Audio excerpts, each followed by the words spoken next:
నెల్లూరు జిల్లా సంఘంలో మంత్రి ఆనం రామనారాయణ రెడ్డి సుడిగాలి పర్యటన చేపట్టారు.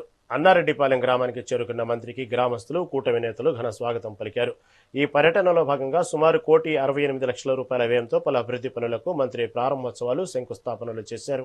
ముఖ్యంగా జలజీవన్ మిషన్ ద్వారా ఇంటింటికి తాగునీరు అందించే పథకాలు, గ్రామ హెల్త్ సెంటర్ నిర్మాణ పనులకు మంత్రి శ్రీకారం చుట్టారు. అనంతరం ప్రభుత్వ రాజముద్రతో కూడిన నూతన పట్టాదారు పాసు పుస్తకాలను రైతులకు పంపిణీ చేశారు.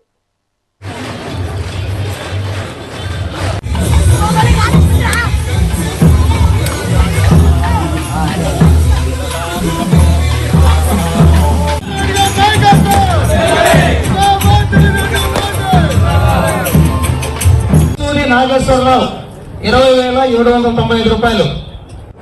రామారెడ్డి గారి రికమెండేషన్ గారితో తెలుగుదేశం పార్టీ తరఫున 5 లక్షల రూపాయలు ఇవ్వడం.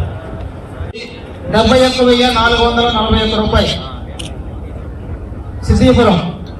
నేను చూపించినటువంటి ప్రభుత్వ పాస్ పుస్తకానికి ఈ పేపర్ కి తేడా చూడండి. మీరు గమనించండి రైతుని. ఈ పాస్ పుస్తకం మీద ఏ విధంగా blue colour, light blue colour లో ప్రభుత్వ రాజముద్ర ఉంది. ఇది ఒట్టి తెల్లకాయతం. మనం తెల్లకాయతం మీద ప్రోనోట్ రాసిచ్చిన తెల్లది చీకి బయటపడుతుంది. అది ఇది చించేస్తారో, బుట్టలో వేస్తారో, లేకుండా పొయ్యిలోకి ఎక్కడైనా అవసరమైతే ఇప్పుడు ఏదో గ్యాస్ యుద్ధం వల్ల స్టేట్ సిటీ అంటారు. దీన్ని వాటిని లేచి తగలబెట్టి ఏమన్నా పులుసు కాసుకోండి. దేవానికి కూడా పనికిరాని పుస్తకం ఇచ్చారు. 90 లక్షలు ఇచ్చారు. మీ అదృష్టం ఈ ఊరికి రాలా. ఈ ఊరిలో ఇటువంటి పంపిణీ చేయకపోయినా ఈ ప్రభుత్వం అన్నారెడ్డిపాలెం రైతాంగాన్ని ఆదుకోవడానికి చేసేటువంటి ప్రయత్నం. ఏముంది దీంట్లో? గీత ఉందా?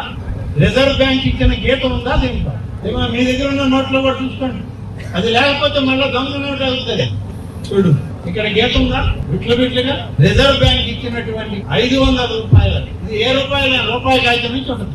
ప్రతి దాంట్లో ఈ యొక్క రిజర్వ్ బ్యాంక్ లైన్ ఉంటుంది. ఆ చైన్ లైన్ ఉంటే అది మంచి కాగితం. ఇది ఏట్లో వేసినా 500 రూపాయలు. లెక్క పెట్టేసిన ఏంటంటారు మనోడు అప్పుడప్పుడు. అట్లా లెక్క పెట్టేసిన 500 వేసినట్టే. దీనికి కూడా అటువంటి లైన్ పెట్టి నీకు ఇచ్చారు.